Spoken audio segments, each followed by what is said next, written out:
خبر بامیانو کې لسګونه ښځې طالبان لخوا یوه جوړه شوې غونډه ګډوډه کړه. نور حال را سره په ویډیو کې وګورئ او ډیوه کلیک چینل در سره سبسکرایب کړئ. په سلامونو مو هرکلی کوم. په بامیانو کې لسګونه ښځې طالبانو چارواکو لخوا یوه جوړه شوې غونډه ګډوډه کړه. بل خوا رسنیو د دې غونډې ویډیوګانې خپرې شوې چې ښیي څو ښځې طالبانو ملاتړ په نوم بنرونه څیرې کوي. د راپورونو پر اساس طالبانو د بامیان ولایت د پوهنتون په تالار کې دا غونډه د افغانستان د کنګل شوو پیسو د خلاصو په تړاو نیولې وه. عنوان د افغانستان اسلامي امارت نظام څخه د بامیانو خلکو ملاتړ بللی و. بل خوا رسنیو د غونډې د ګډوډولو لسګونه ویډیوګانې خپرې شوې دي.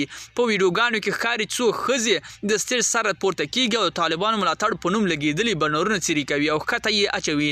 لاندې تالار کې ناستې ښځې هم ټولې د طالبانو ضد شعارونه ورکوي.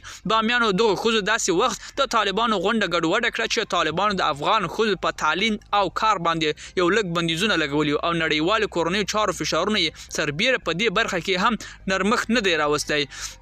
د طالبانو چارواکو د بامیانو د غونډې د ګډوډولو په تړاو کومه تبصره نه ده کړې. دا لومړی وار دی چې په یو ولایت کې د طالبانو لخوا ترتیب شوې غونډه د ښځو لخوا ګډوډېږي. تر دې مخکې هم یوازې په کابل لسګونه ښځې مظاهرې ته وتلې وي او طالبان لخوا د ښځو په تعلیم او کار باندې محدودیتونه غندنه یې کوله وه.